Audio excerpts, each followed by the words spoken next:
I might keep wearing the wig, yeah. We're in Dublin at Ireland's High Performance Centre to see what's driven Ireland from not qualifying for the last Women's Rugby World Cup to now beating the Black Ferns. We do Traitors in camp. I'll be Claudia Winkleman. Yeah, I'm from Brooklyn and I'm Noddia. Nod, I had a dream last night that you were a priest. Before games, she would say a blessing as well. Oh my God. You clean Dubai out of rice pudding. I eat a lot of berries though. Tell us about the Niss. She doesn't lock. She doesn't. Don't tell.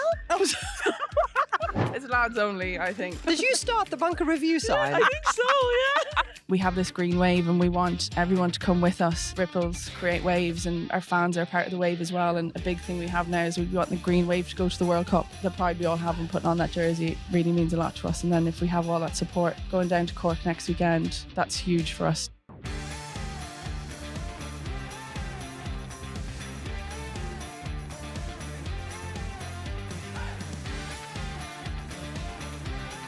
Welcome to the Good Scaz Meg Rugby in partnership with Vodafone. This week we have come all the way to Dublin to the High Performance Centre where Ireland are preparing to take on the Red Roses. Now this is the same Irish women's team who didn't qualify for the last Rugby World Cup, got the wooden spoon in the Women's Six Nations 2 years ago, played a WXV3 and managed to build from there to the point where they beat the current reigning world champions, the Black Ferns, in WXV1 in Canada just a few months ago. Joining us, skipper of Ireland, co-captain. She's also second row at Gloucester Hartpury. We love her. She's been on the show before, but we've never had her in real life. It's Sam Monaghan. Hello. It's good to have you. Yeah, it's good to be back and in person. In real life. In real life. For the first time Yes, ever. I feel like we've leveled up in And our you've relationship. come here. I mean, I didn't have to go anywhere. We had to come to your house. That's what it takes to get Sam Monaghan on the show. And she's brought a couple of friends with her. Yes. Ireland 15s and 7s scrum off Aoibheann Reilly. Great to be here. Thank you very much for joining us. And Niamh O'Dowd, apparently there are many personalities or personas that come with you. One of them we will meet shortly because there's a wig on the side of the chair, if you haven't noticed this. Yeah. She plays prop, but she also does many other things. Welcome to the show. Thank you. Thanks for having me. Her initials on her sleeve says Nod. And so if anyone hears anyone else refer to Noddy, in passing, I've heard this a few times now today. That's short for Niamh O'Dowd. Yeah. Yeah. Talk to us about this facility that we are in, because, I mean, do you always have the big branding there in the back, or is this just for us? No, we put that up this morning. I mean, that's the biggest like We were on the IRFU ladder. logo that I've ever seen in my life. Two of them hanging on the back wall. Yeah. We're indoors. This is the pitch. This is our indoor you pitch. Cook up all Yeah. of the magic, right? Yeah. This is it. Yeah, so this is middle of Abbottstown here. Indoor pitch, gym is right there. We're really lucky with the facilities here. It's got everything you need and more. I think I've been in the system now 5 years. So it's great to come back to these facilities. The girls are contracted, so they're here full time. Aoibheann, how many days a week are you here? So for camp it varies, but on a regular day or week we're in 4 days a week. So Monday, Tuesday, Thursday, Friday. So we usually have gym and pitch every day, and then it varies what we do on each day. But yeah, it's great. We spend a lot of time in here in the winter, especially when the weather is bad and storms and whatnot, but it's great. I brought my red jumper, and then once we got in here, Shira told me that it was going to be an indoor filming opportunity, so I was like, yeah, I can wear my little red top. It's actually really cold in here, but obviously Niamh O'Dowd's rocking her shorts, it ain't a thing. Yeah. I actually don't even usually wear coats or anything. No. I don't even know why I have this on. I'm like a t-shirt and shorts kind of gal. Really? Yeah, all the time, yeah. And that's just genetic, you don't feel it? Like when I put on the coat the other night, everyone was like, yeah, we have this green puffer jacket. Noddy has never worn it once. She put it on the other day and I was like, something looks weird. Yeah. Noddy. There are so many layers. Yeah. Do you love being in this space? Because the high performance, I mean, the infrastructure here is absolutely sensational. But you're also on this big campus where you're surrounded by all of, the Olympic facilities. Yeah. There's another pitch on the other side of the building that's used for football, right? Yeah, in odd time if there was a lot of teams in here training, we might go over and use that. Even some of the rehabbers, we can use the Alter G over in Athletics Ireland, yeah. It's so good. Like There's a Analysis hill. room. there, I ran up a hill this morning. There's a hill. they built a hill. There's a hill over Yeah. just past the pitches. So there's 3 outdoor pitches. 3 or 4? 3 Yeah, tree. outdoor pitches. And then past that, they built a hill. Yeah. That I was running up this morning. Like a real hill. Yeah, they built it before the Men's World Cup Yeah. for their pre-season, so I'm sure we'll see a lot of it this summer. Yeah. For those who don't know, Yeah. Dublin's not a very hilly No, city. no. It has the Wicklow Mountains close by. Yeah. And I would put those in abbreviated commas if you come from a very mountainous region, as I do, because the first time I saw pictures of the Wicklow Mountains, I was like, those are beautiful. Are they Hills. mountainous? Not sure. So I'm really glad you guys have some, what do you call that? Incline. Incline? Yeah. Training opportunities. Yeah. Don't you just love Aiobhean? We're going to be chatting about more rehab, more rice pudding, definitely, and also running the Red Roses close shortly. But Sam did take me for a little spin around the building, so let's take a look at that. The really big green change room. Yes. Sam Monaghan. It looks very tidy at the moment. It does look really, really tidy. You've come on a good day. I actually was looking at this floor earlier and I did not know it was blue. But usually there's like suitcases, bags, clothes everywhere. But yeah, it's clean today. And here's the Sam Monaghan branded little cubby. Yeah. Love that for you. I know, I need to get some pictures in there really. Christy's got some pictures. Yeah, Niamh has some. Niamh O'Dowd. Wafer. Aoibheann. Aoibheann's really branding Yeah. hers. I mean, she's got the qualified picture up. Yeah. This is where, when you come to work, you check into this room first. Yeah, so first thing in the morning, we'd all get in here, drop our bits off, then we'd go into the monitoring room, check how our body is, like do our knee to wall, weigh in, groin squeeze, all them little bits, and then we'd go to the gym and do all our movement prep in there.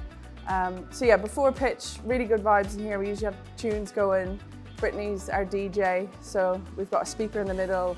The girls love to dance and like get the energy high before the sessions. So yeah, we really love it in here. Nice little touch with all our names up top.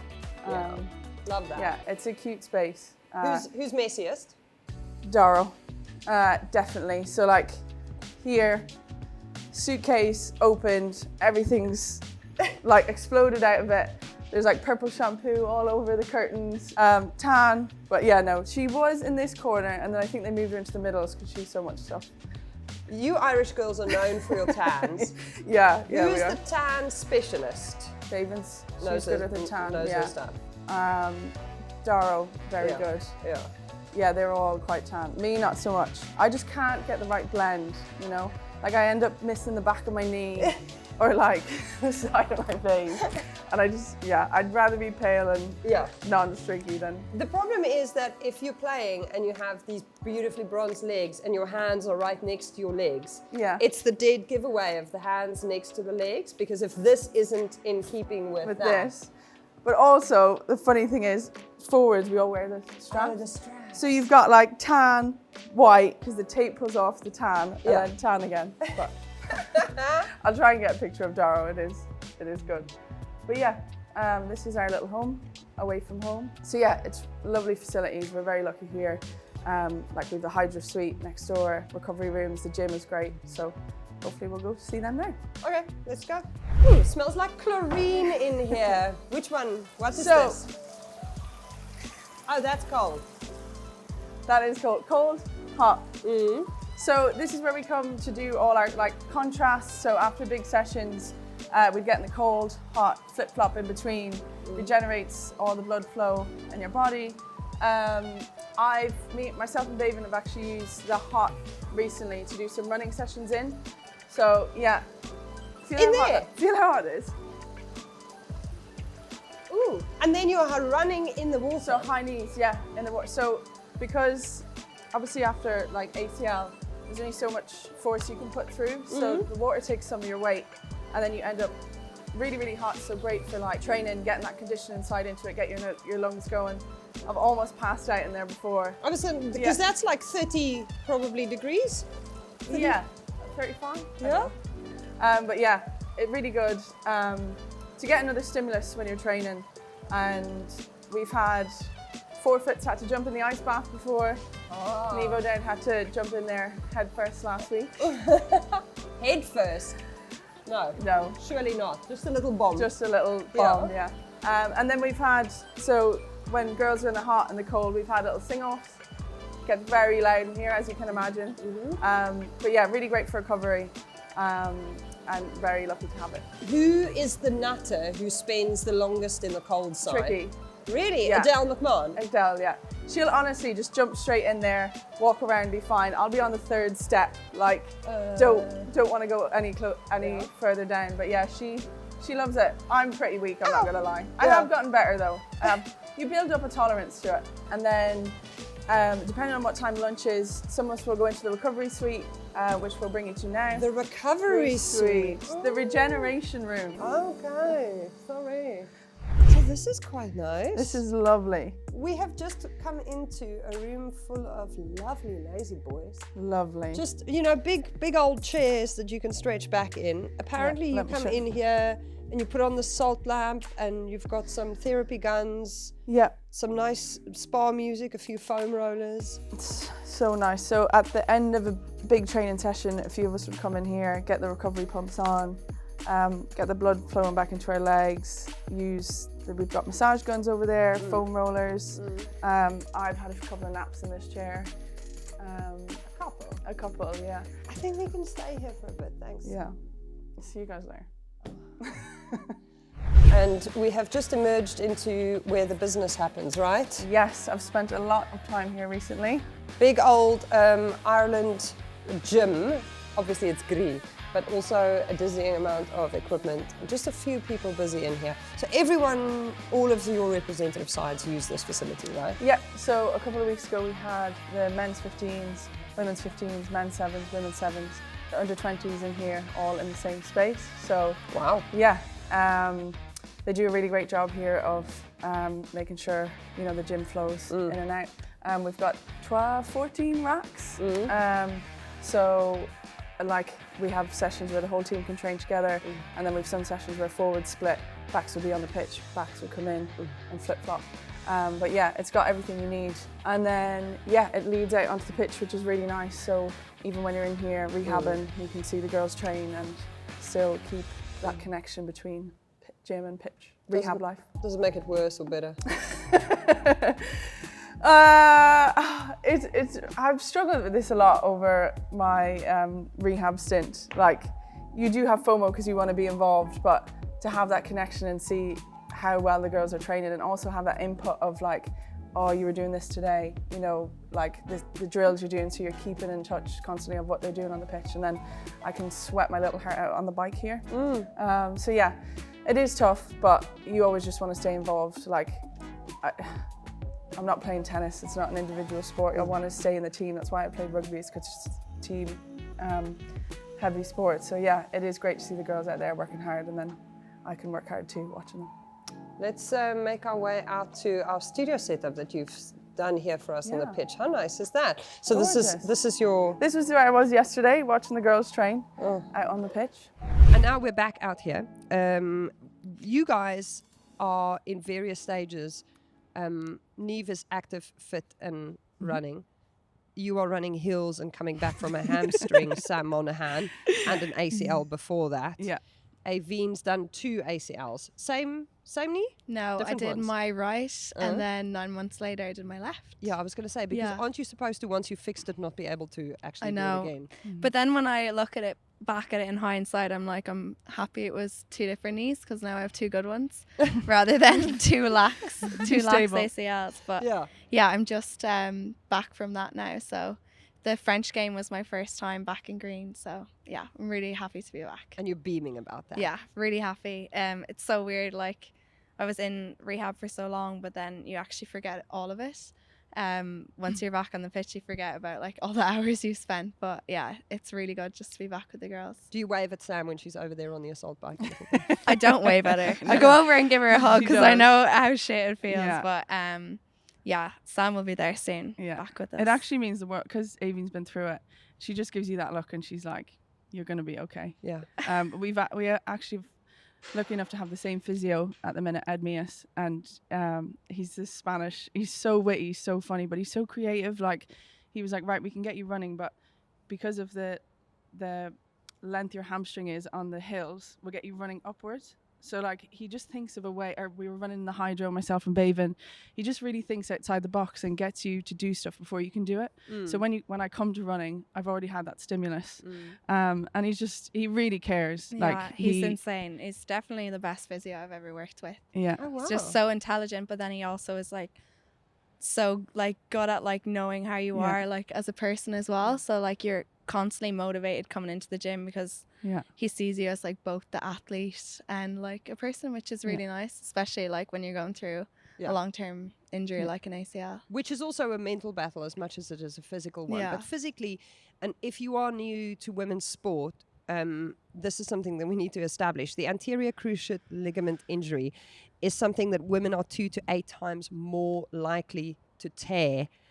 Only 6%, however, of ACL research focuses on the female body.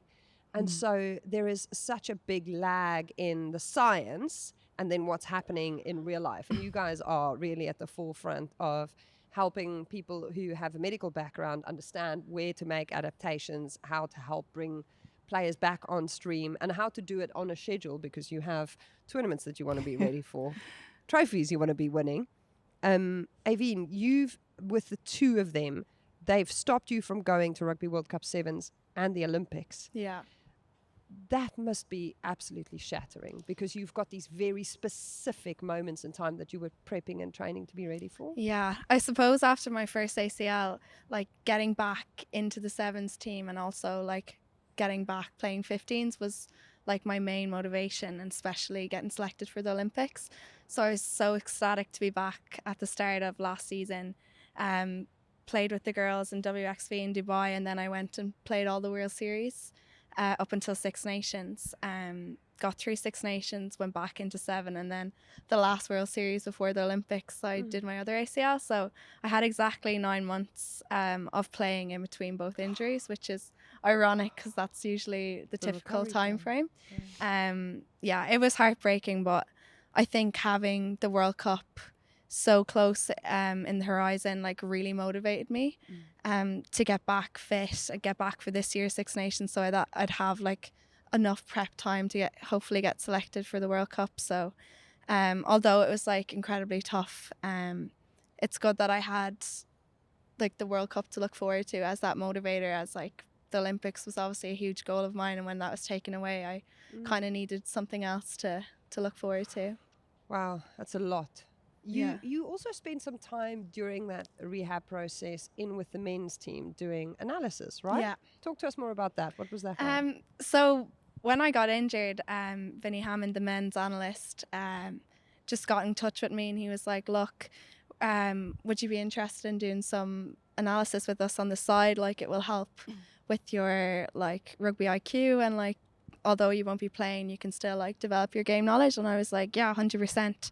And I just didn't really know like how much I'd be doing, but they really were so great to me, and like I was in there with the squad like full time during their November series. So I even got to fly out to Portugal for their pre-camp. I was there like recording their sessions, and then I'd be in with the analysts like coding and stuff. So yeah, I learned how to code.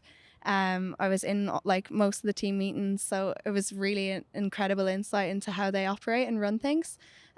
So yeah, I was really grateful to be given that opportunity, and I really helped. I think it's like develop my game like off field while I couldn't train.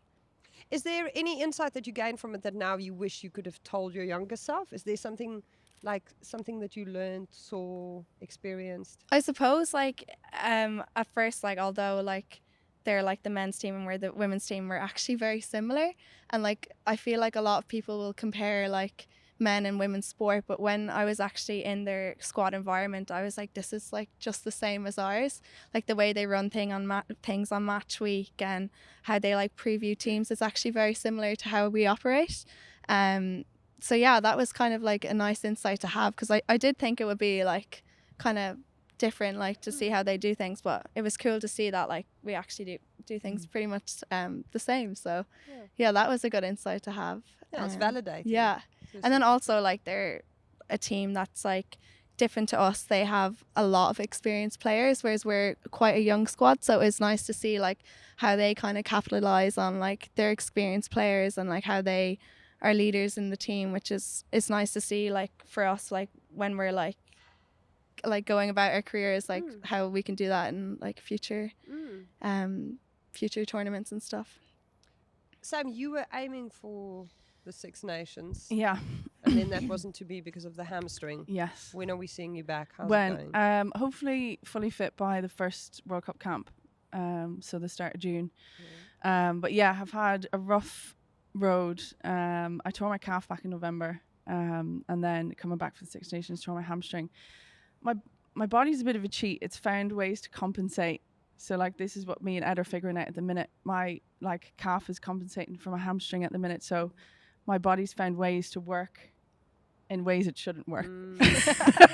So talented. And I don't know if it's always been like that or this injury has highlighted that. But yeah, just getting the hamstring really, isolating my hamstring now at the minute and getting loads of work into it. And then, yeah, as I said, trying to get that conditioning element still. But I had my IKD this week and... What is that? Oh, sorry. It's like a... What does it stand for? Isokinetic test. You're basically strapped into a chair and you've got like a bar here and you have to push as hard as you can and pull as hard as you can. So it measures your quad hammy strength. And that was you do it 3 or 4 times over your ACL period for different markers, like to when you can come back running, when you can start sprinting. So my quad strength is really good at the minute, which is great because that's something we've really been working on the last big block. So good big quads, hammies are coming along. So yeah, it meant I could start running again this week, which is great. I've always loved running and it's like my favorite part of conditioning. So to have that back again, yeah, it's given me a new lease of life this week. Wow. And it's so good to hear that you're supported and that you have access to all of these facilities. We one of the Empower Her program mentees that we've worked with over the last few years, M. Haywood, who was Mo's former mentee, just tore their ACL. And because the NHS wait times are up to 2 years, which would mean they'd miss 3 full seasons of rugby, they've now decided to go private.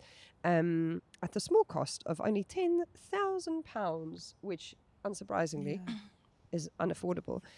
So if you would like to help him out, they've set up a GoFundMe. Any donation, small or big, would really go such a long way. And even if you just share the story and the fact that we're talking about ACLs and supporting people who are playing at all levels of the game, this would make such a huge difference. So we've got a social media post on this topic. If it's not out yet, the link for the GoFundMe is in the description of the YouTube video and the post on audio platforms below. So make sure you check that out, because the difference between being a supported professional player and Niamh, you're nodding, is the fact that you have access to all of these facilities. Are you speaking from experience? Is that enthusiasm? It's just because you're such a fan of Sam's rehab efforts? Yeah, I do, yeah. You've been in camp for a few weeks now. I've heard reports of Squid Games, live music, traitors. Yeah. Would you like to introduce us to Noddia? Noddia. Okay, so basically, Niamh Jones came up with an idea that we do traitors in camp, and we were trying to decide. So she kind of decided who was a traitor and who was a faithful. So she knows everything. She has the power. And I, like, if it was my choice, I'd love to be a traitor, but also I'm really good at lying. We used to play this game Spy. Yeah. And basically, say it was the 4 of us, you'd pass around the phone and you were given a place. Say it was the indoor pitch. Yeah. One of us wouldn't know the place. So you'd have to That's the pretend spy. like you knew the place. Every time she got us. Yeah. She just... No, honestly. So like Spy. you ask each other Spy. questions, and like you have to answer these questions not knowing where the place is, what it is. It could be like literally some of them were like the moon, like it was random places. So like you've just got to say stuff like with confidence. Would you bring your dog here? Yeah, like, and then also my convincing. biggest tactic is I'd get in first and ask people questions and be like, oh yeah, like would you bring your dog here? And Offense, not defense. Yeah. Oh, There sorry. Yeah.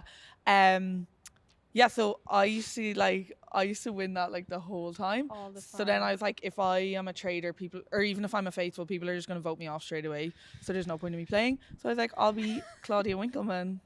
And then it host. changed to Noddia. Yeah. And then Nick Fowley got me this wig, which I've actually noticed has a bit of a bald spot.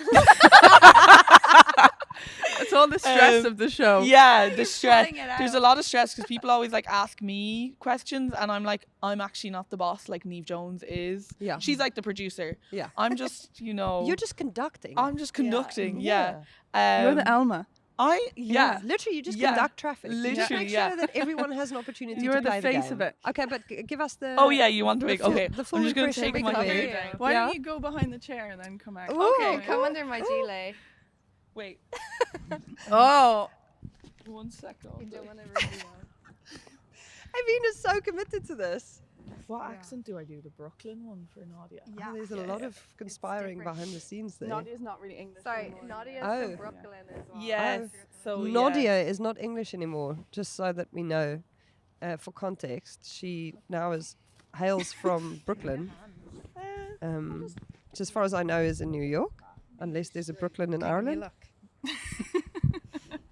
Perfect. Yeah. Noddia, How does she Welcome speak to the again? show. welcome to the show, Noddia Winkleman. Brooklyn. Yeah, I'm from Brooklyn, and I'm Noddia. Noddia. Noddia, yeah.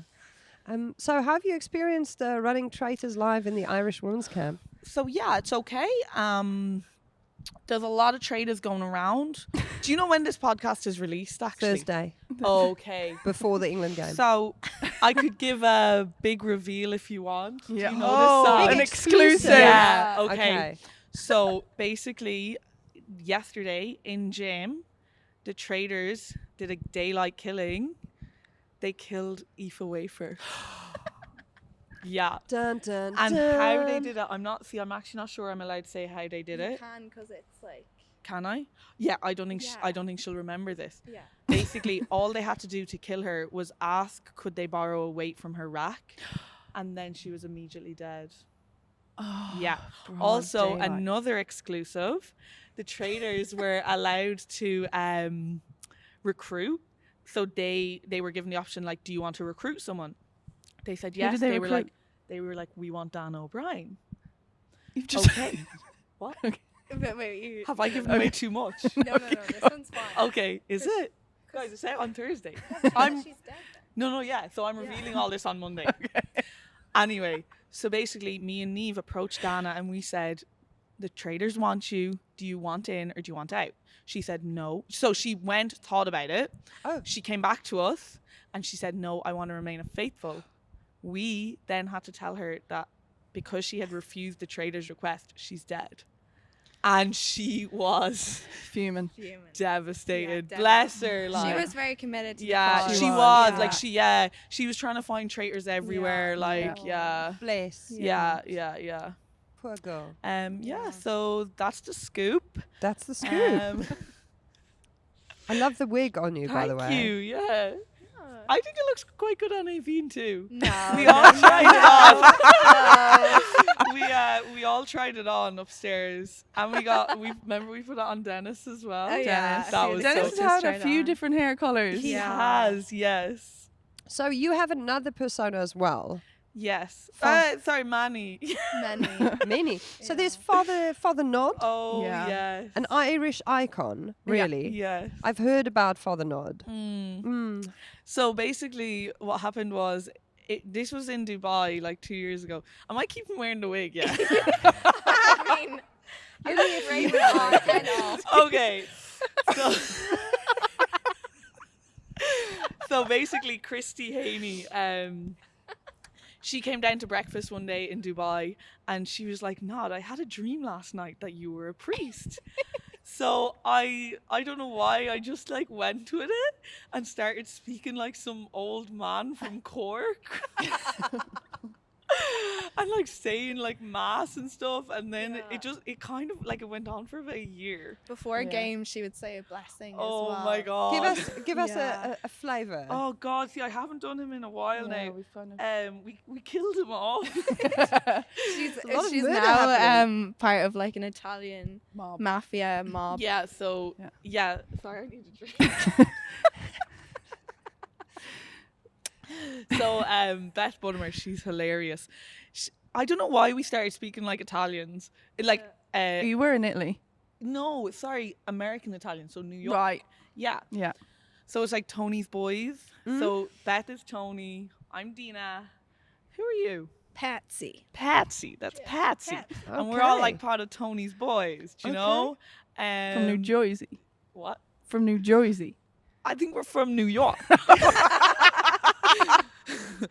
Best prosciutto in New York City, you know? They have a the deli. mozzarella, the prosciutto. What What else do we have? called again? I don't know.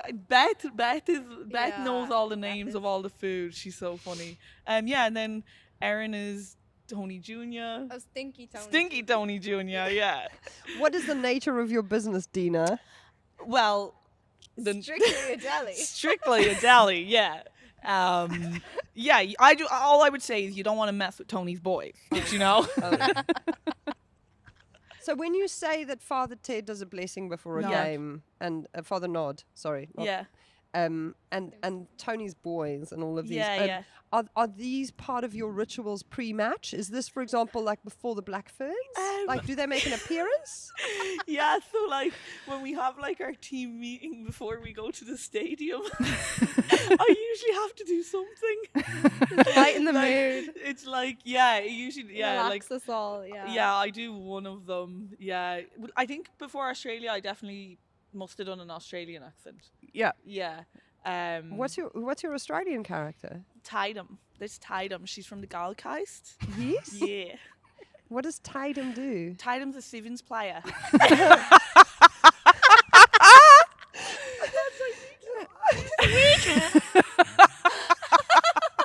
Is Tidum blonde? Yeah, Tidum is blonde. Yeah. Does Tatum have any sisters? Is she related to the Levis? No. Tidum is She's your only child. only child. Yeah, I heard she was one of a set of triplets. Really? Oh my god. We're giving away all the secrets here. Yeah. No, Tidum, she's very fast. What was it we used to say? Super duper fast. Yeah, she's super duper fast. Yeah, speed kills. That's what they say. You didn't make it to the Olympics. You need to hold the microphone. No. up. So Tidum's aiming for Brisbane 2032, I believe. Yeah, home Olympic glory. Myself. And this is how you guys gear up for a game, Sam. Yeah. It is like everyone prepares for a game differently, don't we? But we have all our serious stuff, and then we have a bit of a laugh, and then we're on the bus and we switch on. But it's such like I just find I guess I kind of get nervous and angsty. Yeah, we all do. And then if we're not having the crack, then obviously we're so serious. But then, do you know when you're eating your pre-match meal and you're just like, oh God, I can't get this down. It's so much easier. And then if you you're just having a laugh. She does something like this, and then it just takes your mind off everything. Yeah. And then you can eat your pre-match meal. Yeah. Crack on with the day. Yeah, my wig's okay, I'm gonna You're receding. Noddia's hair is leaving the building. Well done. Are you not a low-po girl, Nee? No, I'm not really a low-po. I'm a high bun. Or like a 5 braid. Well, yeah, I've been going with the 5 braids recently. We need to get you a microphone back there. Oh, yeah, sorry. Yeah. I've been going with the 5 braids recently. The 5 braids? Yeah, I just kind of keep plaiting. Again, it's kind of just like the night before the game, it just settles you, just get your plaits in. I just spend maybe half an hour just plaiting all my hair up, and then it's out of my face, so that's kind of the only way I do it. So you don't wait around for Niamh Jones to come do the plaits, because we've seen the videos of her doing the plaits. So Sive is Niamh's little helper. So Sive does all, Oh. Yeah, so Niamh made that video of Sive, a working mom, Yeah. a single mom. I single mom. Single Same, mom. same. who works two jobs. Bit louder. No.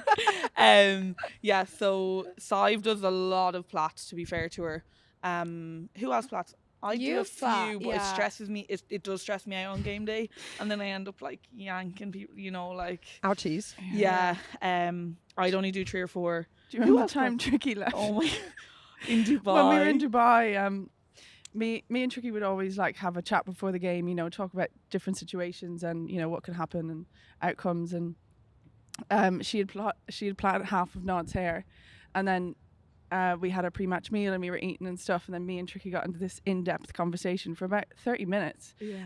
And then we just like look over and Nod's sitting at the table just like waiting for her other side of her head to be plaited, and her hair was like Literally out out here. Side was there. like Oh my pristine, and she God. was just like and we fell on the Tricky floor. was going up to her room and all. Like, she was She was gone. like, She was Right, done lads. with you. yeah. And you're like, hi, please, sir, Yeah. can I have some more? Literally, yeah. That was so funny. Yeah. Outside of all of the personalities, wigs, and great crack that you Yeah. take everywhere, Yes. I have heard from my informants, Yes. Sam Monaghan, that you travel with rice pudding, which is weird. But what's weirder is that you travel with it in tins. Yeah. I've had Honestly- rice pudding in my life. Yeah. I don't understand the concept of having 20 tins of So- it in your luggage. I understand why you might think that's weird, but if you're going to a country where you don't know, like Italy, like where would we have found rice pudding there? We had it at our pre-match meal.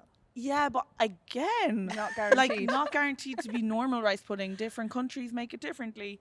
And you like your I tin. just like the Yeah. tin. Also, like, I don't know how I'd feel if I didn't have it. Do you know? Like, what would I eat? What would you eat? I don't know. I mean, it's I don't know. unimaginable. Yeah. You can Yeah. imagine, right? These tins are about 500 grams. So yeah, it's You- half a kilo each. So You brought 20. yeah, Our it was bag half my allowance was 20. I'm always overweight though. Oh my So half goodness. of her- Did you Half buy- of your luggage allowance Yeah. was rice But pudding in a tin? I made some people take a tin. You distributed the load. Yeah, I did. Yeah. Is rice pudding not something that you could make like instant oats with just add No, water? no. Honestly, the only way is also like you can get the little pots which we have here, which are really nice, but like you have to keep them in the fridge and stuff. The best way is the tin. Do you have any of these kinds of food demands in other people in the team? I mean, do other people have to schlep tins of anything around with them? No, Or is it pretty much just the rice pudding just the supply? rice pudding. A lot of us do really like pancakes game day. They're easy Yeah. to eat, tasty. Yeah. But the Yeah. rice pudding, I think, was definitely up there with. Yeah. Have you Yeah. managed to source rice pudding in other parts of the world? So like in Dubai, for example, yeah. we found it in the shop. However, there was 16 tins in the shop, right? So when I ran out, I bought like 8 from the shop. We went back the next day.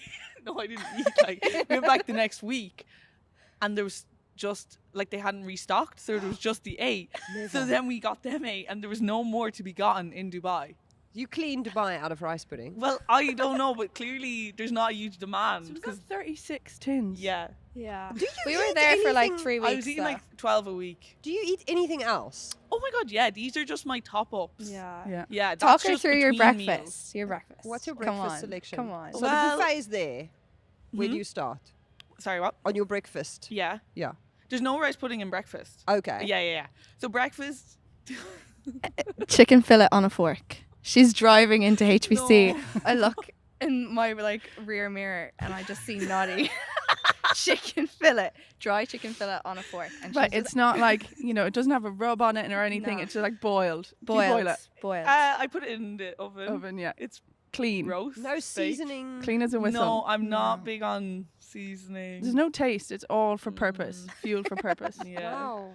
And then you mentioned the vehicle that she drives to training. Oh my in. god. Yeah. Did you see it? No, I have not. Right I've over not there. seen it. I've only heard about. Is it called the Niss? The The Niss. Niss. Yeah. Yeah. Niss. She Special. doesn't lock. She doesn't. Don't tell. Oh, sorry. It's out on the internet now. Well, It we doesn't have lock though. we have moved your car. Yeah, they moved my car. I went out of the hotel and I was like, "Where's my car?" And anyway, I found it, but they'd moved my car. Because what? It doesn't lock and you can just get in and drive Yeah. it? Well, you no, they stick just it in took neutral? the handbrake off and pushed it. And roll it over somewhere else? Yeah. I think that was Tash and Derv. And someone else as well, I remember. I found out who'd done it. Yeah. And I got them back. Yeah. Oh, that's Yeah, it was really nice. It's really good. And I hear that you love Christmas so much. How much do you love Christmas? Oh my god, the worst part about this whole thing is I actually don't even like Christmas. I literally don't even like Christmas. But it was December and we were having our centralized party. And we decided Centralised party. Yeah, so like because obviously the girls were still over in the UK. So just the girls in the centralized group. We're having like our Christmas party or whatever. And we said, why don't we just get some tattoos? Okay. And I said, I forget. and I said, I want to get Merry Christmas on my foot. And I did. And I did regret it for a small time in January because I was like, this is going to be a long year of like having Merry Christmas on my foot. But then I was just like, I'm just going to have to change the like. Yeah. Well, no, it No, always come had on, the you meaning. went in with like Yeah, like I a background yeah, story. I always and I really backed my back Yeah. like my Your theory. theory, Yeah. the meaning behind it. But then after Christmas, I kind of regretted it. But now I'm back on board. So basically, it's just like all you have. Now this is where you get like the music, and it's like really deep. Yeah. Okay. So all you have is the day to day. So why not make it Christmas Day? Do you know? Like just like you might as well have. Let's have Christmas every day. Yeah, exactly. Because Like, everyone's do you know, merry, Christmas joyful. mindset. 100%. Yeah, Like, Christmas you know, like mindset. we all like you come in and you go to the gyms and like you can either kind of have a negative attitude about it and be all dreary, or you can just be happy Christmas. about it. Yeah. Go to gym on Christmas. Yeah. Yeah. She would. She Yeah, would but gym she on would. Christmas. person Yeah. in it. Yeah. She would be the only person You in know that you're going to gym. have to show it to me. Get the You don't- dogs you don't have out. to get the toes Okay, in we it. won't get the full dogs out, but I'll show you here. Now the font also. The guy, I don't know, like he was just on his computer and He was going through working some out of fonts. hours as Is well. it Comic Sans? No, no. I don't know. Also, not all the letters are capital. And That's actually quite good. I That's think better so. than I thought it would Yeah, be. honestly, and like the placement, he just slapped it on. And I was like, yeah, it's grand. It's and quite it worked out pretty rogue. well. Dana was meant to get. What was Dana meant to get? And she just chickened out. I She was. can't remember. She was meant to get something like Happy New Year, and then she just left me. Lads. Left you Yeah. hanging. Yeah. Lads. Oh, that was it. Lads, what was the X that you were just doing with your arm, Sam? Like, it's almost like Wakanda, but not really. Yeah. What's happening there? They have a universal sign, I think. Lads. The lads. Basically, it's lads only, I think. Yeah. And they Oh. all did this in their headshots, and now it's a sign for a bunker review. Did you start the bunker review sign? I think so. Yeah. So we have you to thank for that. Probably because I got so many yellow guards. That's not funny. I get in trouble. But we can laugh. Yeah, I mean, you don't have to. No, look, you know, I've You learned can't my laugh and cry. lesson. Yeah, exactly. Yeah. Yeah. Okay, so Aoibheann, you have a front row seat to all of this chaos now since Yes. you're fully back in the fold. Mm-hmm. Is this the reason you play rugby? Definitely one of the reasons, yeah. Oh, you really miss out on the crack, like, when you're not there. Especially Canada, there's like a good few of us that were injured at the time. So, but you always get caught up on the stories. That's the group chat does be hopping off, like, when the girls are away, which is great because it's nice to, like, stay in touch and, like, stay up to date with how everyone's getting on. So, yeah, it's definitely one of the main reasons. The group is amazing, yeah. What's really different between you and Sam is Sam only started playing rugby in her 20s. You've been like playing rugby basically your entire life. What you were like 12 when you started, right? I was actually younger. I started with a girls' team when I was 12. Yeah. But I played with my brothers in mini rugby in Ballinasloe when I was about like 6 or 7. Oh wow. So I did that for a few years, and then I got to the stage where I was like, oh, there's no girls. I wanted to do what my friends were doing. They like were playing football, camogie, dancing, whatnot. So I stopped playing for a while, and then there was a girls' team set up in our home club. So I joined then. along with 2 other girls that are actually in the squad currently. So myself, Maeve Deely and Baven Parsons. Oh, wow. Yeah, so we all grew up playing together and we've been teammates ever since then, which is mad because we all went to the same primary school, secondary school, and now we like live the same life. Geez, they must have been doing something right over there. I know, it's crazy because like all of us came from like a footballing background. And then like because we were all in the same friend group, like loads of our friends started playing as well. And yeah, it's just there's still like a really good girls team down there back west. So yeah, it's really nice that we were the first ones involved in the team and that it's still there and that it's getting bigger and better. Yeah, you set the scene. I love that. Yeah. Sam, you could have technically been Ilona Maar's teammate at this upcoming Rugby World Cup. Producer Shira pointed this out to me and I was like, wow, well, that's a headline right there. Yeah. You were born in New York City. Born and raised in New York. New York. The real Dina. The real Dina. But you don't have the accent. No, I lost it pretty quickly when I moved back to Ireland. I still have bits of it. Like my brother lives over there, and when I go over there, I pick up little like words and stuff. But I think people have said recently I also sound English, which has kind of killed me. Actually, I won't lie. Yeah. Niamh. Yeah. Can't say Sometimes this when stuff. you girls No, come I back, say pounds. yeah, and when you And girls that's come an back, ick. there is a slight twang. English twang in Not it. tricky though. Tricky's No. just raw. Oh, as no. like, Niamh Jones a little. No, Yeah. I don't know how Tricky can even communicate over there. yeah. Like, You see, I worked in a lot of pubs in England as well, and just no one could understand what I was saying. There was live music on, and you're asking people for their ID, and they're like, "What are you saying?" Yeah, and they're like, "My auntie's Irish," and I'm like, oh, yeah, "Okay, Okay, that qualifies. okay, you're fine. Go in." Come on then. Were you ID checking at the door at the pub? Yeah, I actually managed the pub, so I used to like walk around and do ID checks. And Molly Malone's an Irish bar in Brighton. I worked. And there they were for- like, "You're Irish. Come on yeah, in here come then." in. Yeah. Yeah. You're ginger. Come on. well, I've gotten in. yeah. So wait. Scroll back. So you are born in New York. You move over here as a young girl. Yeah. You grow up in Ireland for the rest of your childhood. You play Gaelic. Yeah, I played Gaelic football, camogie, basketball, soccer. Yeah, all them sports. Everything except rugby. Everything except rugby. I did go to a rugby session once in Navan, and it was the same. The issue is it's the same time as like Gaelic football. Oh. So we hadn't started. It was 2 weeks before the season had started, and I went up and I just like I didn't have a clue what was going on. Yeah. They were like, I dropped the ball and then it was a penalty, and I was like, a knock on, and I was like, that doesn't happen in Gaelic football. And now I watch Gaelic football and they drop the ball and I'm like, and they just keep playing. So yeah, played everything but rugby, and then moved to England in 2017. And they didn't have a Gaelic football team in Brighton at the time. They do now. But one of the girls I worked in the pub with, she was like, you should play rugby. Like, come down, went down one evening, and then still hadn't a clue what I was doing. Like, caught the ball off kickoff, and they were like, run, and like ran sideways across the pitch, like away from everyone. And they were like, no, you need to run into people. Towards the people. Yeah. And once I did that, I was like, that is the best feeling ever. It's Let's do crazy it again. though.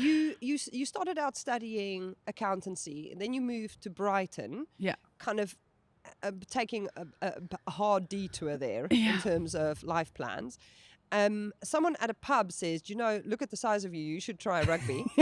And you go, "Yeah, sure." And how old are you at this stage? I was 25.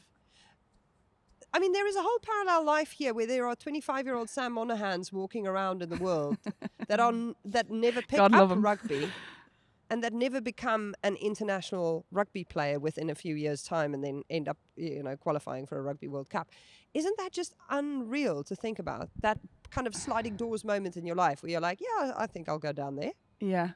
I especially through my injury, I've thought about this a lot because it's been such a whirlwind, and like I started playing for Wasps and then got introduced to like Kleena, Malloy, Tricky, Cooney, and they really took me under their wing there, and then got brought into the camps just before the World Cup qualifiers, and then like was introduced to this environment, and then we didn't qualify, and I was like, I'm going to do everything I can to try and get this team to a World Cup. So that like the last 2.5 years, it's been like the focus. Then moved to Gloucester, like got to place with some amazing players there.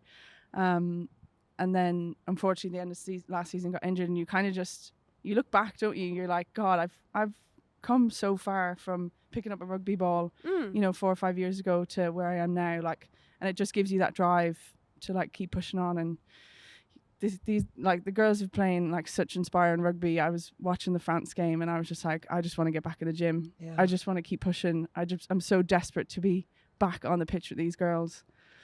And yeah, I guess I don't know what you would have ended up in another life. I don't know, maybe accountancy in Dublin somewhere. But I think that's so interesting and so validating and so important for us to say that even though you guys have all of these young girls who've been playing rugby for, like over a decade, who've come through kind of age group and really been building, there is also still hope, even if you are 23 and even if you've only just picked up a ball now.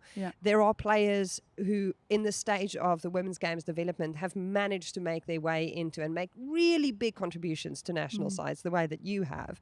And that's something to really celebrate. That's an opportunity that we'd want more people to know about. Yeah, 100%. So beautiful. Yeah. I love that. And I never would have met these gorgeous girls. Oh. Imagine.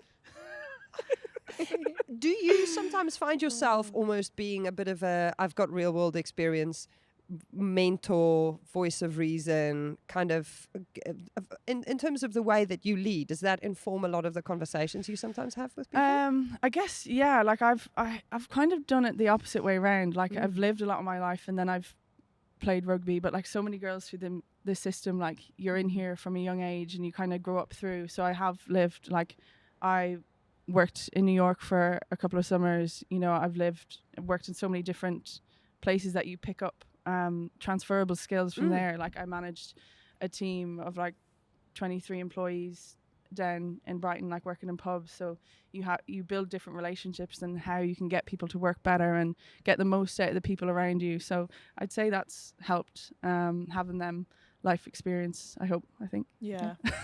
How long was it from when you picked up a ball until you were capped for your country?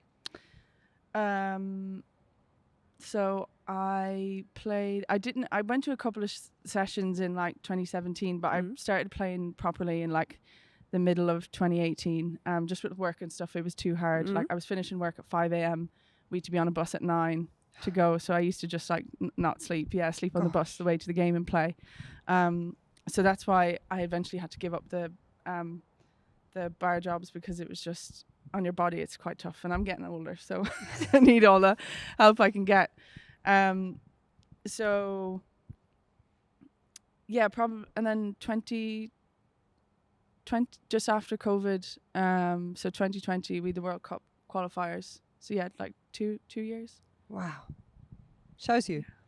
It's possible, but you have to be the kind of athlete that obviously you have always been. You excelled at GA, at Gaelic, and there must be some transferable skill. Oh there. yeah, like the ball skills, like like high ball catching, especially like as a second row, kickoffs and stuff. Like that's something I really, really enjoy. Whereas some people it says they really don't like catching high balls, but from Gaelic football, that's what you do most of the time. Especially you play that midfield, the goalkeeper kicks it out, and you're under. With competition on you as well. So that's something I really enjoy. Obviously the ball's shaped differently, and I don't kick as much now, but Not yet. Not yet, yeah. Give it time. Yeah. But yeah, and then just being in that team environment as well. Like, I think when I came across rugby, I just found it like there is a difference, isn't there? Like between rugby and football, like even like the whole offside, like it's like where space is, like the whole. And I think because it's such a contact sport, you're like, you really like die for each other, and that's like, I think that's what I love about it the most. Like you're literally putting your body on the line, every ruck, every tackle, and the harder you can do something, the more benefit it is for the team. So yeah, I think that's what I love about it the most, is the physical. I used to get so many yellow cards in Gaelic just because it's more non-contact, so I just liked the contact side of it. You're nodding. What's she like as a leader? She's amazing. Go. Honestly, like sometimes she has me in tears and I'm like, wait, why am I crying? She's just like, she's honestly so great. And Tricky's amazing too. And like the two of them are just like the dream combo. Yeah. And Lee's doing a great job as well at the minute. But like Sam's an inspiration and we miss her so much. And yeah, we just can't wait to have her back on the field with us. Yeah. She's an icon. Your last chat before you go out on the pitch is so good. Yeah. It just gets us going. Give us an impression there. Oh, I couldn't. No, I couldn't even. It's actually quite an intimate thing. Yeah. And it's not even something I have done anywhere else. But I think the first game, this like roar of emotion just came out of me, and I hadn't known where it come from, but like was a bit embarrassed afterwards because I was like, oh, I hope like I've never done that before. I hope it was okay, you know what I mean? Because it was like quite raw, but yeah. No, it's honestly, it's great. And people like to say Tricky would be quite clinical, like she's like, you know, what's her first job? How is she, you know, logical that sense? And I think I'd probably hit on the more emotional side. Definitely. More sensitive human probably. But it's great because it hits on different people. Like Dara really likes the emotion side of it, and then some other people are like, right, what first job, what are we doing, this is the game plan. So yeah, it's like I think me and Tricky are such good friends as well, so it works and we can have them honest conversations. And she's such a legend, Tricky. She's very, I don't know what the word for that is, but she's like analytical. a hard woman. Yeah. I love that about Ireland as well in general. I think I had this conversation with one of the South African women's players a while ago, and a lot of people who don't live in the UK don't realise the nuance of Ireland playing, the island of Ireland playing together under one banner in rugby union, and the significance of that and the kind of unity, but also the nation building that goes along with bringing people together under one banner. And I think it's something that really should be celebrated and really should be acknowledged, because in South Africa we know all about using sport as a nation building thing and leveraging that power and that emotion, and that's where you lead strongly, is making it clear that we're heading off into the same direction here, and we're one, we're coming together under this banner. You're looking at me kind of like over the shoulder, but there is a really interesting dynamic there at play, isn't there? Yeah, and I think what's so great at the minute is like that we have that travelling stadium, so like being able to go up to Belfast and like have that as our home ground, then be able to go to Cork, like where we're playing England, and that's our home ground too. Like we're really like taking the game like across the nation. So yeah, it's really great.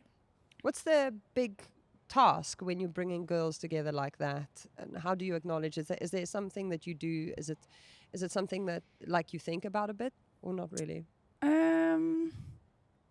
Like we did our do you remember the first week in camp, like the new girls stood up and kind of told us a bit about like their rugby wide or journey and stuff like that. I thought that was just a really nice way of so we've had this mantra of that, like we're a big powerful green wave. So if you look at Ireland, you'll see there's a smooth side where like Dublin is, and on the west it's all like jagged, and that's where like the west coast of Ireland, they have huge big waves coming in. So yeah, we kind of came together after before Dubai, when this new group like came together, when Scott came in, and kind of we identified a lot of the issues we had in the past, how we can fix them together with like the leadership team of the IRFU, players, coaching staff, and we were like, this is what we need to get better. It went on, it was like a workshop for like a couple of days. It was quite intense, and Sean Ryan, he came in to guide us with our leadership and culture and we came together and we were like, you know, we have this green wave and we want everyone to come with us, so like ripples create waves, and you know our fans are part of the wave as well. And a big thing we have now is we want the green wave to go to the World Cup. So that's kind of the big thing of like, what is our purpose? We want to inspire the next generation to pick up a rugby ball. And you've seen that, like there's my home club. I've actually never played for them, but I always go down when I'm home, and they had 150 girls go up on buses to Belfast, and 2 or 3 years ago I think they maybe had like 10 to 15 players on a women's team. So the wave is growing and you can see it, and I know it'll even come on leaps and bounds after the World Cup and there's more eyes on, but it is amazing to see there's still so much work to do, and we can grow the game a lot more in Ireland and all the amazing opportunities it's given us. But yeah, just the pride we all have in putting on that jersey really means a lot to us. And then if we have all that support going down to Cork, like, that's huge for us. Just to see it building like what Wales did last weekend. Amazing. Like, so inspiring. Yeah. It's such an amazing stadium to play at, and we aspire to play in the Aoibheann. So the more we can get the support behind us, the better it will be. Like, no one wants to play in a big stadium that only has like one tier open. So yeah, that's what we're trying to build towards, and that would be like something really special for a lot of us to play there. I love the green wave because it's so, in your case, it has just seemed so unstoppable. You went from finishing 6th in the Six Nations and playing WXV 3 in 2023 to finishing 3rd. That's a massive jump in 2024, qualifying for WXV 1. We all went, we don't know if these girls should be going to WXV 1. You go there, you beat the Black Ferns. That is, I mean, that's some big green wave stuff right there.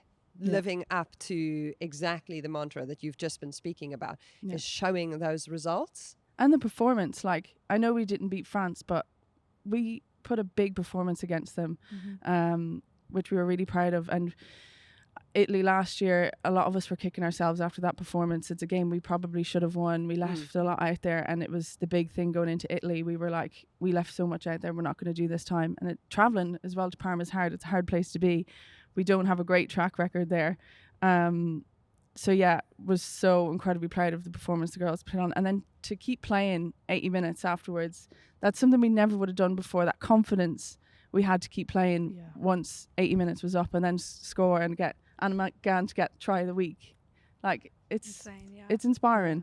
Kleena and Christie's passes. That was inspiring. Yeah. Like, having your front row, you know, have offloads like that. It was just, it's great. And Just we're bouncing showing off each other. You know? Well, they were. Yeah, we just bounce off each other Yeah. really well. So what has the impact, what has made this impact? What has helped this wave on? Is it the contracts? Is it the Celtic Challenge? Is it the combination of everything, that rebuild from the wooden spoon and WXV3, and just kind of constantly putting one step in front of the other, making that progress?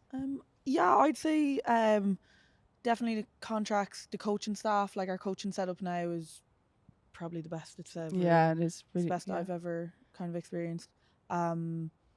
Like, obviously you're still over in the UK, but for me, I've been contracted for nearly a year now, and like, I feel like it's really helped me.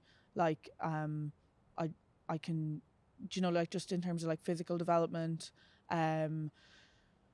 just being able to like work with the coaches every day, just small skills that you get to work on that you, like, if you weren't full time you wouldn't. I don't have to work then outside of here. I can just focus on recovery. Like, that stuff makes a huge difference. Even just more time to do analysis. Yeah, like, and even then, like, when we play Celtic Challenge together, like, throughout the year, then like, we're playing together. Like, I know you played with kind of Clovers, you traded a bit with Wolfhounds, but like, I was playing with Britt and Wafer and Christy and Linda. So like, you're building them partnerships throughout the year. So then when you come into camp, you're kind of all used to each other, and you're, Let's talk about the Six Nations. That big result, dominating Italy 54-12, is a huge scoreline. But round 1 against France didn't go to plan. And we really thought, and we were really positive about you going into that game, because we thought this was the one that you could really target. If you had played France later on in the tournament, do you think the outcome would have been different? Oh, good question. I'd hope so. Yeah, definitely. I would love another crack at them. Yeah, I because you've would. built such momentum now Yeah. against Italy. Yeah. And so the scheduling and the way that the fixtures work out during the Six Nations often is the curveball that none of us see coming until you have the value of hindsight, where you go, wow, imagine if those two fixtures were the other way around. Yeah. I think, like, having France first up, we were so focused on that game and we were all riled up for it, and then we made the opportunities but we didn't execute on them. So we were all so disappointed straight away, whereas like a year ago when we played France, we were like, not that we were satisfied with how we played, because obviously we didn't win, but it was a completely different feeling. It was like, oh, we've like really put it up to France, whereas this year we're like, that was our game to win, and we didn't execute it. We weren't clinical enough, so it was like a feeling of disappointment. So I think we would like another crack at France, like if it was a different game in the tournament, but I think it just is what it is now, and like we know, like, and we've gained so much experience from that game. You can see in the Italy, like we really wanted to grab hold of that first like quarter, like the first 20 minutes where not before we've always kind of like maybe given away too many penalties, been ill-disciplined, not clinical in, you know, their kind of 22, and that's something like we had such a great start, like 2 tries within the first couple of minutes, so you can see like we are learning quite quickly, and then building into England. We've had a great training week this week, the follow week, and next week is going to be spicy. Can we talk about Donna O'Brien? How old is she? 21? Yeah, 21, I think. 21. Yeah. A lot of the girls are 21. Aoife Dalton's 21. Like, And she's playing like that with that boot on her. Yeah. She's insane. Like, she is how far she can kick the ball is like, I think we take it for granted. Like, just, her left boot is honestly like so valuable for us. Yeah. And she like, I feel like she acts a lot older on the pitch. Like she's quite like laid back and calm, and just like, it all seems very calm anyway on the surface. I don't know what's going on in her head. It's like all crazy in her head. Is she always that calm? Yes. Is that her Yeah, default? she She very is laid back. chill, Yeah. very chill. Like, Yeah. she's almost fallen off the chair. She's that laid back. But she's great. Like, she you can really see her development over the last couple of years. Like, when she first came in, like, I could never really hear her behind me. Like, I didn't know what was going on. Like, Sam. What? Sam. That's what she means. There was a great demonstration of exactly how it goes. I was like, what? Should I not have said that? Yeah, but you can see how she's like grown into herself now. She's gotten more confidence. You know, she's her and Tricky have worked really well over the last couple of weeks. Like, you know, it's really important with that forward pack leader to have that relationship. You know, what plays you're going to play next, and she's just from what I've seen in the last couple of years, she's grown leaps and bounds, and her ceiling is. And clearly you are not someone that anyone should be whispering at. No.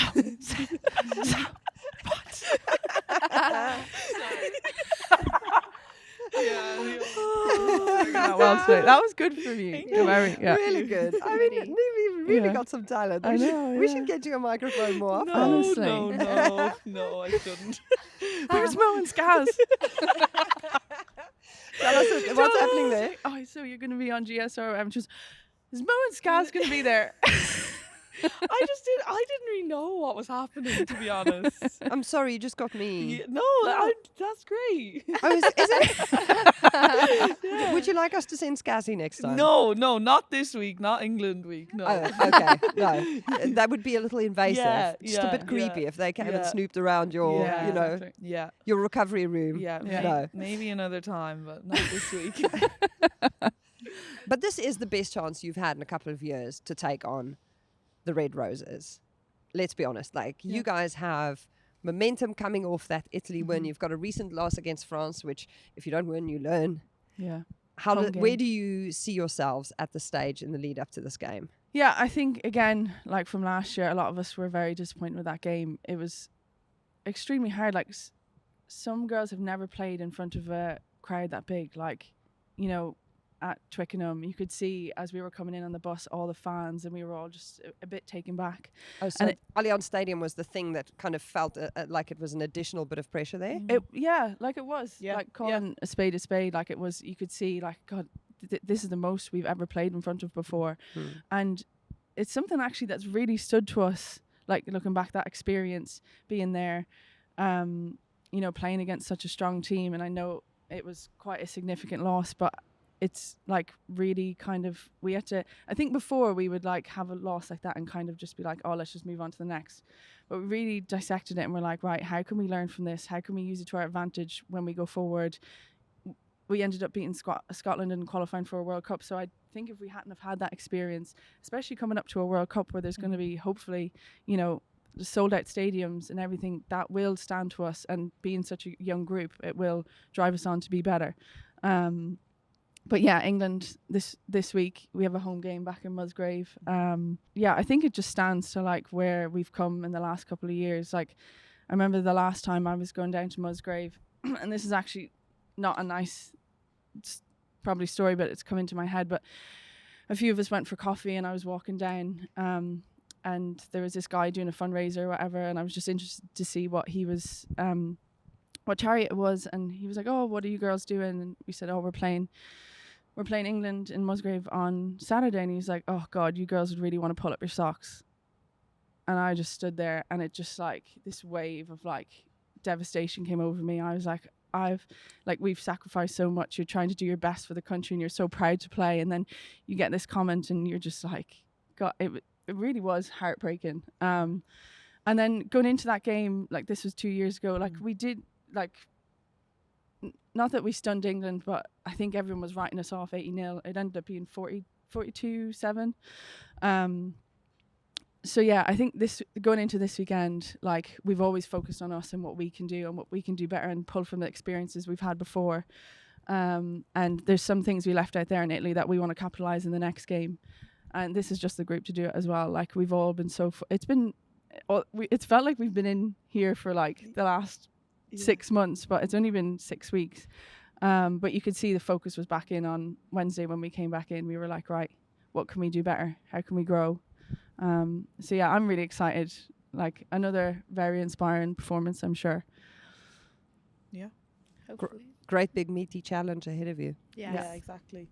Yeah, like you don't need any motivation for. Yeah, we've all. Yeah. England coming to Cork. Yeah, I mean, like hello. That's like when you want to play, do you know, like. Yeah, and the big game. Yeah, exactly. Yeah, it's kind of as good as it gets, really. Like. Yeah. So yeah. And they're coming to our backyard. Yeah, and down to Cork, like. Where else would you go? Do you know? That's class. Yeah. So I hope that guy sees this and he buys a ticket for the game. If you are that guy who Yes. said to Sam Monaghan, you guys better pull up your socks. Bring your against socks. England. They will have their socks all the way up. Yeah. And they can't wait to see you there so that they can show you how much they've grown. Exactly. They're going to be putting it all out there. Now, speaking of putting it all out there, on the 12th of April in Cork at the Ireland-England game, Vodafone will be bringing the noise. So they'll be with a team of us, family-friendly fan zone, to get fans ready and to get you to feel the connection. So there will be face painting and there will be platting. So especially if you're a young fan, bring the kiddies along. Make sure that they get their hair braided like their favorite player. The 5 plait, Niamh O'Dowd plait. You know, you can get any. This? Yeah, we can plot this. Yeah. Not sure if we're going to be plaiting the Noddia Winkleman wig just yet, but make sure you come down to the Team of Us family-friendly fan zone. I think it's so exciting that there will be activations like this around the game as well to make it a really good experience all round. It's hair braiding, it's having fun with face painting. Sorry, what time is this at? No, this is not going to be something that you'll be attending, Moose. You'll be giving the great big. I mean, surely you're in with the girls, even though you're not playing, right? Sounds fun though. Giving them the rose. Sam just comes in with 2 pink plaits. Right, girls. Some Face glitter. paint on. Yeah. Fly on her I face. put face paint on for the Belfast game. Did you go? Yeah, of course. Yeah, well, I went in with me and my mum went, and it was great to have a different perspective of like coming in as a fan. Like it was, all these girls were so excited. And then there was this like face painting thing, and I got a little shamrock right there. And then after the game, Aiobhean gave me a hug, and her sweaty face just wiped it all down the side of my face. I just had a green smudge. Yeah, it was like a shooting shamrock. I thought it was meant to be like that. Yeah. So if you are at the Team of Us family-friendly fan zone, keep an eye out for an incognito Sam Monaghan. She might just be there for the little shamrock benefit. Maybe she'll be wearing the Noddia Winkleman wig. We're not sure. Yeah. But the nuanced support that you guys are enjoying from a brand like Vodafone is so validating. To me, it feels like, and this is what we've seen on the pod as well over the last few years, it really feels like they're listening and they're getting it. Yeah. 100%. And like I've been fortunate enough to work with Vodafone through like at Gloucester, the Empower Her, and it's amazing what they're doing for the women's game. So yeah, to have them on board as well it's really great for us, and it's Even like you go into a Vodafone shop and like it's pictures of the women and the men. yeah. Like it's not The one in Blanche, yeah. There's a big. It's who's on it again? Bavin. Erin, is Erin? Erin's Erin, on yeah. it, Stace and Lee maybe. Yeah, Yeah. Is it? it's like Or is it huge, just as the Dalton? shop I can't window. remember. It's, Yeah. so it's really really cool. It Yeah. still gives me such a kick. I Yeah. love that. Yeah. Cool. Yeah. Yeah. So at its core, Vodafone is all about connectivity and championing the belief that every connection counts. And we've seen this throughout the years in our partnership with them as well. They've been a main sponsor of Irish rugby since 2016, but in 2024 they took the huge step of stepping up their support of the women's team by becoming a back of shirt sponsor and increasing their role and the visibility of the women across the board, which we absolutely love. Now, with great partners on board, great fans and the green wave just hitting shores all over the place, let's talk about aims and ambitions for 2025. In the context of not having qualified for the last Rugby World Cup, what are you targeting at this year's Women's Rugby World Cup as a team? The final. Yeah, we want to get there. And looking back, we've always said we wanted to be World Cup contenders and be able to contend with the best, and I think we have proven that, and that it's not just a once-off. Like, we didn't just beat the Black Ferns once. Like, we're performing against France, and again, we're learning from them experiences and growing, but we want to go on and then really target them first 3 games. We've got the Black Ferns again, and we know they're coming for us, so that's going to be a really exciting game, and it's in Brighton, which is great. So good. So full circle. Yeah, really cool. That's crazy. Where I The first picked up a stars. ball. So and then we've played. We had a summer tour to Japan. The year we didn't qualify for the World Cup, we actually went to Japan and played them twice, and then Spain we played last year, and Dubai. So we've, although not recent enough, we have played these teams before. So it's a great group to be in. Challenging, but like I think we've shown, the rest of the world that like we love a challenge, and we want to keep pushing this group as hard as we can. You have put everyone on notice, right, Aoibheann? Like, everyone is now looking at you guys going, Yeah, well, that's what we want. Like, we don't want to be like a team that's like almost there, nearly there. Like, we want to be a team that's winning, and we want to be getting better, like every game, like better than our last. So like, that's the pressure you want. Like, so I think it's great. Yeah. you thriving off that? Yeah. Like I think we spent kind of like the year 2 years ago, like that was really tough for Yeah, the whole it was. squad. It's just kind of nice to have a bit of confidence in ourselves again. And like, we all work very hard. I know like we have the crack, but we all work extremely hard, and like we train so hard against each other. Like, sometimes training can be tougher and like more physical than anything else, like the training we have outside here.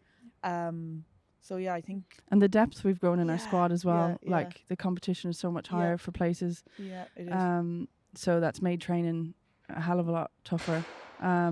And we get on so well as a group. Like, we can really push each other and give each other feedback without it being defensive, or it's always at the core of the team's performance. So that's what we try and really go after. Like, that's when everything comes down to it, is what's best for the team.